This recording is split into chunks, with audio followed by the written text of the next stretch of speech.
Assalamualaikum warahmatullahi wabarakatuh. Selamat pagi pemirsa Trans 7. Hasanah Ensiklopedia Islam Dunia pagi ini hadir kembali menemani Anda untuk melengkapi hasanah pengetahuan Islam dunia ke hadapan Anda.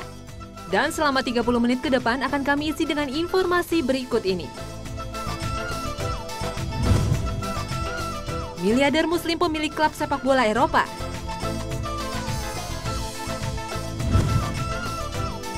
Kekuasaan Allah memberikan penyakit dan penangkalnya.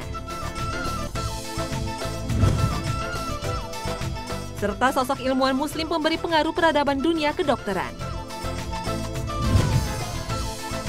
Dan pemirsa, inilah Hasanah Ensiklopedia Islam Dunia hari ini.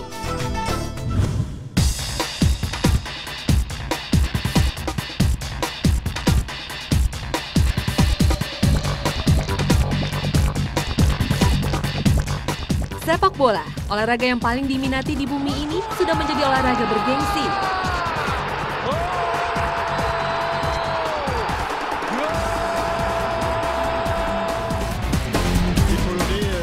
Dan selama 1 bulan ke depan, perhatian mata para pencipta sepak bola tertuju pada Polandia dan Ukraina, serta 10 stadion yang menggelar partai-partai bergengsi. Kematangan bermain para pesepak bola hingga mampu mempertontonkan suguhan permainan menakjubkan tak terlepas dari persaingan sehat ketika menjalani kompetisi di liga-liga sepak bola bergengsi.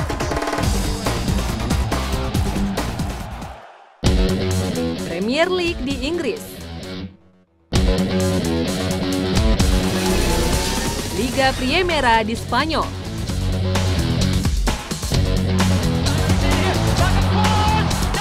Liga Calcio di Italia,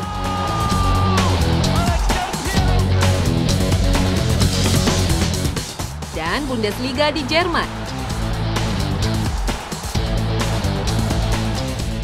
Kualitas dan reputasi besar para pesepak bola dunia bisa terbentuk bukan semata karena kemampuan individunya, tetapi ada peran besar pola penanganan klub-klub sepak bola yang modern dan mapan. Tapi tahukah Anda jika di balik kemegahan dan keterampilan untuk mengasah kemampuan para pesepak bola dunia itu, ada peran sosok Muslim di belakang itu semua? Mereka menjadi pemilik sejumlah klub elit sepak bola di dunia. Dan kali ini kami kedepankan para miliarder Muslim pemilik klub sepak bola elit di liga-liga Eropa.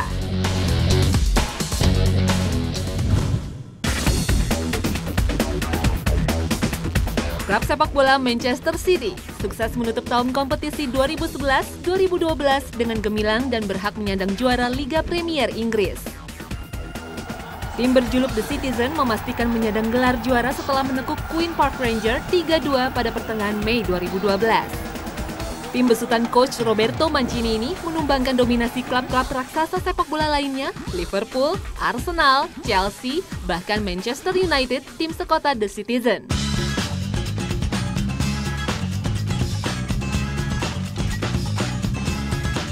Dan tentunya yang paling bahagia ketika The Citizen menjadi juara adalah sang pemiliknya yang ternyata seorang Muslim. Mansur bin Zayed Al Nahyan adalah tokoh penting di balik kesuksesan The Citizen. Ia merupakan seorang syekh dari Uni Emirat Arab. Ia adalah saudara tiri dari presiden yang saat ini memerintah di negeri kaya minyak tersebut. Aliran darah ningrat dari negeri beribu kota Abu Dhabi tersebut membuat Syekh Mansur hidup dengan berkecukupan dan memiliki harta melimpah. Selain itu, kepemilikan saham di perusahaan pengelola minyak dan investasi turut andil menggelembungkan pundi-pundi emas pria berusia 41 tahun ini. Tak hanya aktif di dunia politik, sebagai wakil perdana menteri di negaranya, Syekh Mansur juga menaruh perhatian besar dalam dunia olahraga. Selain menjadi pemilik klub Manchester City, klub berjuluk The Sky Blue, ia juga menduduki jabatan puncak dalam federasi olahraga berkuda di negerinya. Mansur bin Zayed Al Nahyan juga menjadi figur utama dalam kejuaraan maraton yang bertitel Zayed International Half Marathon. Andil besar Syekh Mansur bagi The Citizen adalah dukungan dana agar klub ini memiliki skuad tim yang mumpuni dan mampu bersaing di Premier League. Keberhasilan anak asuh coach Mancini ini seolah menjadi penghilang dahaga setelah puasa gelar liga sejak tahun 68. Keberhasilan ini sekaligus mengakhiri dominasi klub sekota si setan merah Manchester United. Kiprah Mansur bin Zayed Al Nahyan tak hanya pada bidang olahraga. Semenjak tahun 2007, bapak tiga anak ini juga menjadi pemimpin dari Khalifah bin Zayed Al Nahyan Foundation, yaitu sebuah lembaga amal yang didirikan oleh keluarga penguasa Uni Emirat Arab. Selain Manchester City, klub Inggris lain yang dimiliki oleh seorang Muslim adalah Fulham Football Club. Klub sepak bola yang bermarkas di Stadion Craven Cottage ini dimiliki oleh Muhammad Al-Fayed. Al-Fayed adalah salah satu bisnismen Muslim dan berpengaruh besar di Eropa. Pria berusia 79 tahun ini merupakan pemilik Hotel Ritz Paris. Reputasinya sebagai saudagar hebat di Eropa terbentuk ketika ia menjadi pengelola The Harrods, sebuah pusat perbelanjaan kelas atas di Inggris. Pada 2010, ia menjual tos serba legendaris itu kepada Qatar Holdings dengan nilai 1,5 miliar pound sterling yang setara dengan 22 triliun rupiah. Publik dan warga dunia tak hanya mengenal Muhammad Al-Fayed sebagai wirausahawan sukses, tapi namanya semakin dikenal ketika terjadi tragedi kecelakaan di Paris pada tahun 1997. Dalam peristiwa pilu dan tragis itu, putra sulungnya Dodi Al-Fayed meninggal dunia bersama putri Diana yang merupakan ibu dari pewaris tahta kerajaan Inggris. Pada beberapa pernyataan di media internasional, ia berkeyakinan keras bahwa kecelakaan tersebut merupakan sebuah kejahatan sistematis dan terencana. Ia menduga kuat bahwa status putri Diana sebagai calon menantunya sehingga sang putri dikabarkan telah menjadi mualaf sangat merisaukan keluarga kerajaan. Tapi hingga kini tudingan dan pernyataan itu masih belum dapat dibuktikan kebenarannya.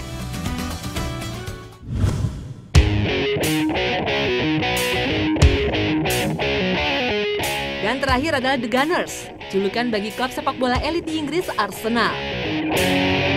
Arsenal adalah salah satu klub tersukses di Inggris. Dari waktu ke waktu, klub asal London ini menjadi salah satu klub yang konsisten mengisi papan atas klasemen akhir Liga Premier Inggris. Dengan sederet prestasi, Arsenal memiliki banyak penggemar di seluruh dunia. Tim gudang peluru ini memiliki magnet kuat bagi para pemodal, dan salah satunya yang tertarik adalah Farhad Moshiri. Pria kelahiran Iran 57 tahun yang lalu ini bersama Alisher Usmanov memiliki hak kepemilikan Arsenal sebesar 29,63%. Kepemilikan saham Arsenal bermula ketika perusahaan Red and White Holdings yang ia miliki bersama Alisher Usmanov membeli bagian saham dari chairman Arsenal, David Dane, pada tahun 2007 sebesar 14,6%.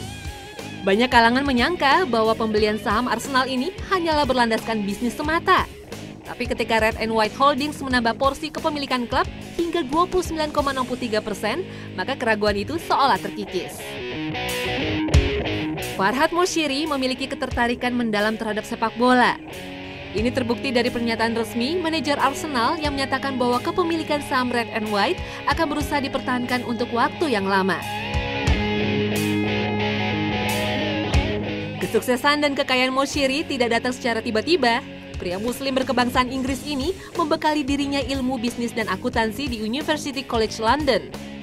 Sebelum berstatus sebagai pemilik perusahaan, ia adalah karyawan dari beberapa perusahaan berkelas dunia. Salah satunya adalah kantor auditor ternama Ernst & Young. Saat ini Moshiri memiliki dan mengelola beberapa perusahaan. Mayoritas perusahaannya bergerak di bidang tambang besi dan perminyakan yang berlokasi di Rusia dan Inggris. Kekayaan bapak beranak dua ini diperkirakan mencapai 1,1 miliar dolar Amerika atau sekitar 11 triliun rupiah.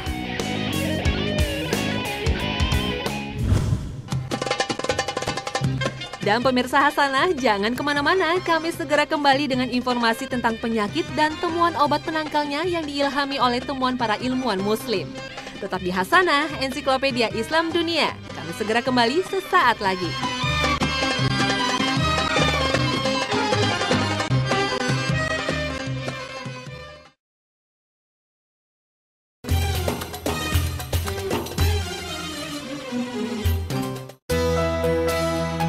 Terbitnya sang fajar adalah pertanda bagi umat muslim untuk memulai hari. Dan mendirikan salat subuh adalah cara yang sempurna untuk mengawali aktivitas duniawi. Mengawali aktivitas hari dengan salat subuh juga merupakan cara manusia untuk bersyukur atas karunia hidup dan kesehatan yang masih diberikan Allah SWT kepada kita.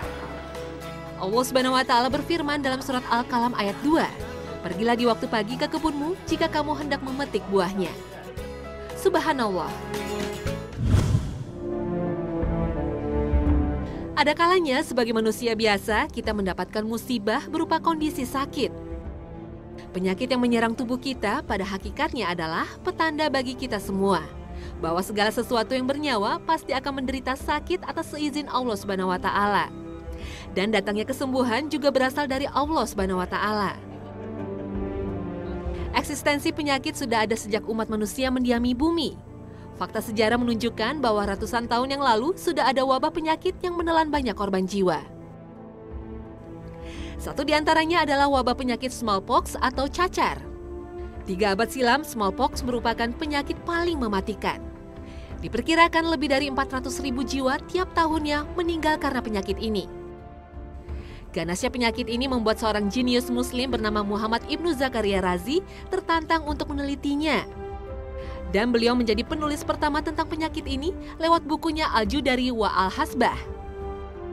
Buku tersebut menjadi literatur utama mengenai smallpox di zaman itu dan dialihbahasakan menjadi The Book of Smallpox and Measles. Tapi semua penyakit di dunia ini pasti ada obat dan penangkalnya. Dalam surat Asy-Syu'ara ayat 26 dijelaskan bahwa apabila sakit maka Allah lah yang akan menyembuhkan. Bukti kekuasaan Allah adalah ditemukannya metode vaksinasi smallpox. Metode yang ditemukan pada tahun 1796 ini dilakukan dengan cara menginfeksikan bintil cacar sapi atau cowpox dari tangan pemerah susu kepada anak lelaki bernama James Phillips. Meski 3 hari kemudian James Phillips menderita demam tinggi, pada akhirnya ia menjadi kebal dari serangan smallpox. Penemuan ini menjadi dasar dari berkembangnya ilmu kedokteran, khususnya teori tentang imunologi atau kekebalan. Atas kuasa dan izin Allah, smallpox telah berhasil diberantas sesuai dengan pernyataan Badan Kesehatan Dunia WHO pada 8 Mei 1980.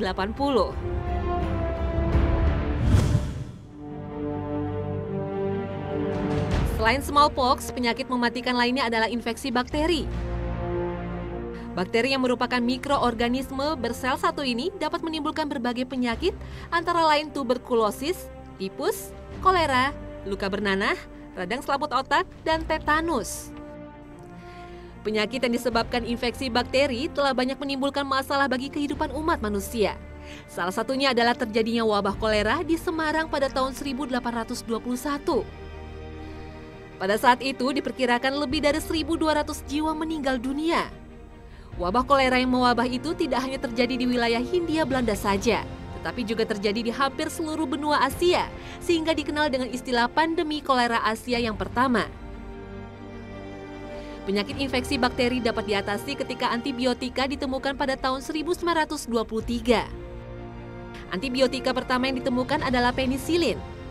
Penisilin merupakan sebuah bahan alami yang dihasilkan oleh jamur penicillium. Penggunaan penisilin untuk mengobati luka mencapai puncaknya saat terjadi Perang Dunia Kedua. Tak terhitung lagi nyawa para korban perang yang berhasil diselamatkan setelah diobati dengan obat ini. Penemuan penisilin sebagai bahan yang mampu membunuh bakteri ternyata tidak sepenuhnya penemuan baru. Karena sebelumnya pada tahun 1000 Masehi, Muhammad Ibnu Zakaria Razi telah berhasil membuat antiseptik yang mampu membunuh bakteri dari merkuri. Bahan yang mampu membunuh bakteri ternyata tidak hanya antibiotika saja. Penelitian menunjukkan adanya keseimbangan jumlah populasi bakteri. Artinya bahwa bakteri patogen yang bisa menyebabkan penyakit seperti E. coli dan Salmonella bisa dihambat pertumbuhannya oleh bakteri asam laktat. Salah satu jenis bakteri asam laktat adalah bakteri Lactobacillus. Bakteri ini ternyata memproduksi sebuah protein yang mampu membunuh bakteri patogen yang disebut dengan bakteriosin. Bakteriosin pada saat ini mulai digunakan sebagai bahan pengawet alami untuk daging dan ikan. Dalam beberapa aspek, bakteriosin memiliki keunggulan sebagai bahan pengawet karena tidak mengandung racun yang bisa mengakibatkan gangguan kesehatan. Bahan yang bersifat antibakteri lainnya adalah akar atau dahan dari pohon siwak yang bernama ilmiah Salvadora persica. Siwak memiliki kandungan antiseptik yang mampu membunuh bakteri di dalam rongga mulut sehingga mampu mencegah bau mulut. Penggunaan siwak sebagai bahan pembersih gigi alami dalam Islam ditunjukkan langsung oleh Nabi Muhammad SAW seperti yang dituturkan oleh Aisyah.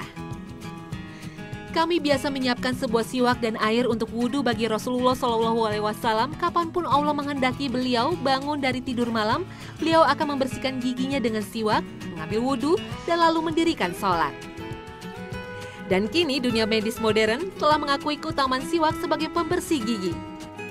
Hal ini merujuk pada rekomendasi Badan Kesehatan Dunia WHO untuk menggunakan siwak sebagai pembersih gigi alami.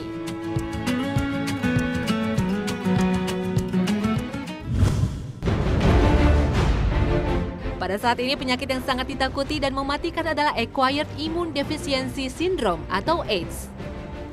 AIDS adalah penyakit yang berupa penurunan kondisi kekebalan tubuh. Artinya seseorang yang menderita AIDS kondisi tubuhnya rapuh. Rapuhnya sistem pertahanan tubuh tersebut karena adanya aktivitas dari Human Immunodeficiency Virus atau HIV. Badan Kesehatan Dunia WHO mencatat bahwa lebih dari 34 juta orang terinfeksi HIV.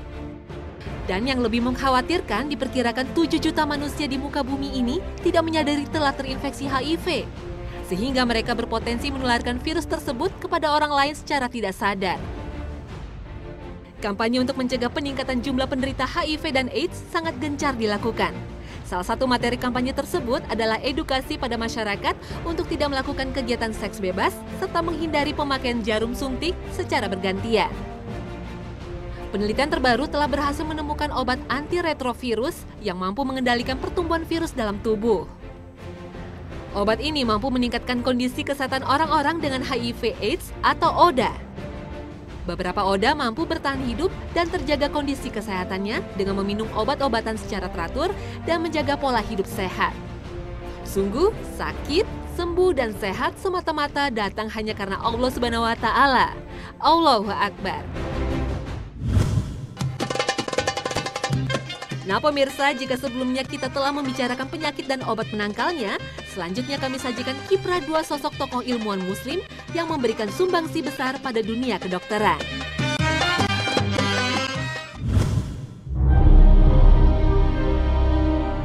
Abu Ali Al-Husain Ibnu Abdallah Ibnu Sina, atau lebih dikenal dengan Ibnu Sina, merupakan sosok ilmuwan muslim yang memberikan kontribusi pada dunia kedokteran. Ibnu Sina lahir pada 930 Masehi di Afshana, sebuah wilayah yang saat ini masuk ke dalam wilayah Uzbekistan. Sosok Ibnu Sina dengan pengetahuan luas dalam berbagai bidang bisa disejajarkan dengan Leonardo da Vinci yang diklaim dunia barat sebagai orang tercerdas yang pernah hidup di muka bumi. Sosok jenius muslim ini telah menuliskan lebih dari 400 judul buku dalam berbagai topik.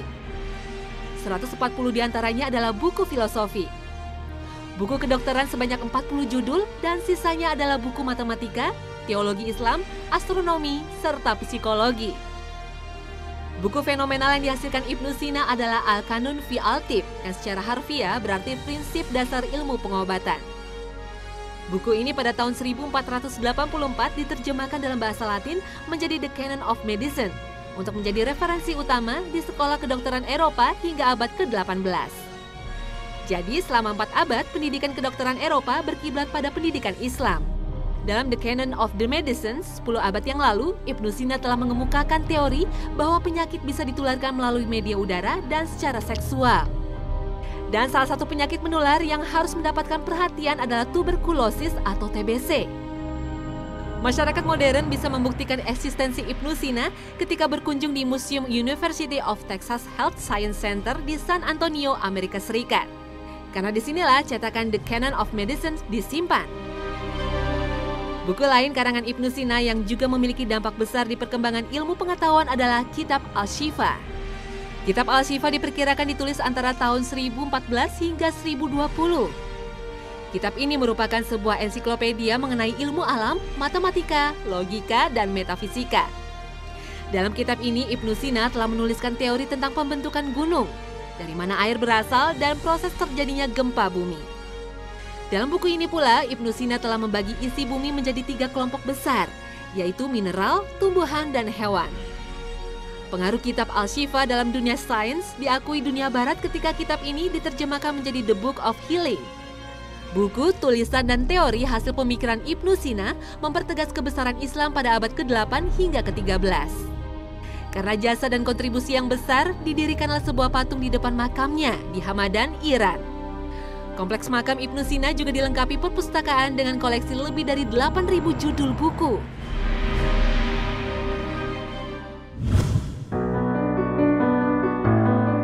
Ilmuwan muslim lainnya yang juga berperan besar dalam perkembangan ilmu kedokteran adalah Ala al-Din Abu al-Hasan Ali ibnu Abi al-Hazim al-Qarshi al-Dimaski atau lebih dikenal dengan Al-Nafis.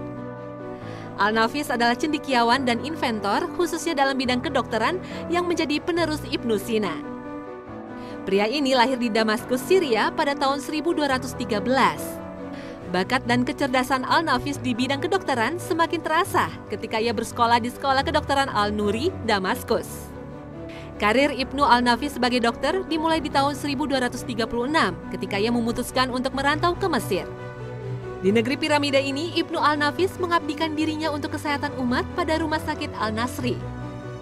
Keterampilan dan penguasaan Ibnu Al-Nafis sebagai dokter membuat namanya dikenal dan bereputasi mengagumkan. Tidak mengherankan jika kemudian Ibnu Al-Nafis diangkat menjadi dokter utama di Rumah Sakit Al-Mansyuri sekaligus menjadi dokter pribadi Sultan. Di samping bekerja secara istiqomah sebagai seorang dokter, Ibnu Al-Nafis juga merupakan seorang inventor atau penemu besar. Salah satu hasil temuan yang melambungkan namanya adalah tentang sistem sirkulasi darah dan fungsi paru-paru. Ibnu Al-Nafis berhasil memberikan informasi yang mendetail mengenai hubungan antara sirkulasi darah dan paru-paru yang sebelumnya masih belum diketahui dengan jelas. Pada saat itu, Ibnu Al-Nafis mampu memberikan gambaran detail mengenai kerja paru-paru ketika menangkap oksigen dan mengalirkannya ke seluruh bagian tubuh. Selain mampu menjelaskan fungsi paru-paru, Al-Nafis juga menjelaskan pengaruh makanan bagi kesehatan. Pemikiran dan teorinya itu berhasil ia tuliskan dalam kitab Al-Mukhtar fi Al-Aqdiyah. Kecerdasan dan intelektualitas Ibnu Al-Nafis begitu luar biasa. Tulisannya tak hanya di bidang sains saja. Bukunya yang berjudul Al-Risalah Al-Kamiliyah fil Siyarah Al-Nabawiyah diyakini merupakan novel teologi dan sains fiksi pertama yang pernah diterbitkan. Subhanallah.